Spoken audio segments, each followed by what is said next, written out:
Mfahamu. Mtakatifu Yohane Francisco Regis, Padre. Yohane Francisco alizaliwa tarehe 31 mwezi Januari mwaka 1597 katika nchi ya Ufaransa. Wazazi wake walikuwa Yohane na Margarita. Alipenda sana kusoma na kusali.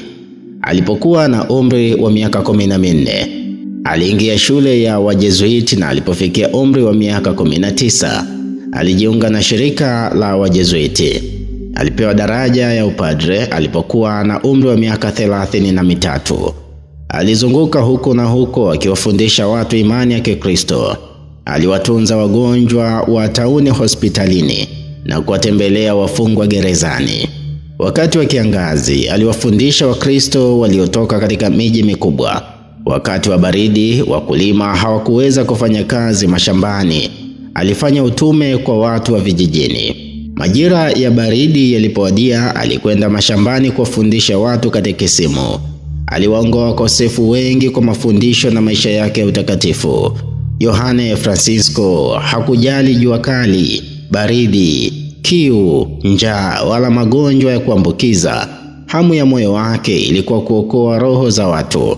Alihatarisha maisha yake kwa ajili ya watu. Siku moja watu walimwambia kuwa anajidhalilisha anapowafariji watu maskini, lakini yeye aliwajibu akisema, tunabarikiwa mara mbili kama tunaweza kumfariji mtu maskini na pia kupoteza hadhi tulionayo. Baada ya kuongoa watu wengi kutoka kwenye dhambi, baadhi ya watu walisema kuwa kitubio cha watu hao ni cha muda tu na haki kudumu. Yohane Francisco aliwaambia kwamba kama juhudi zake zitazuia dhambi moja tu, amefanya kazi nzuri mbele ya Mungu. Aliongoa watu wengi na kuanzisha jumuiya ya waabudu Ekaristi na kuwaongoa wanawake wengi makahaba na kuwatafutia mahali walipojifunza biashara halali.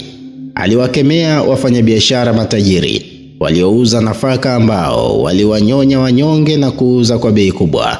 Aliishi maisha ya kujinyima na kujitesa, akiwatii viongozi wake wa shirika ambao walimshauri apunguze majitoleo yake ya maskini, kwa sababu shirika lilikuwa halina uwezo wa kumhudumia kila maskini. Kabla ya kufa kwake, alipokea sakramenti ya wagonjwa, halafu akamwambia padre mwenzake ya kwamba furaha gani kufa hivi, naona Yesu na Maria wakija kunichukua mbinguni. Mwili wake ulizikwa katika kanisa kule la Luveski.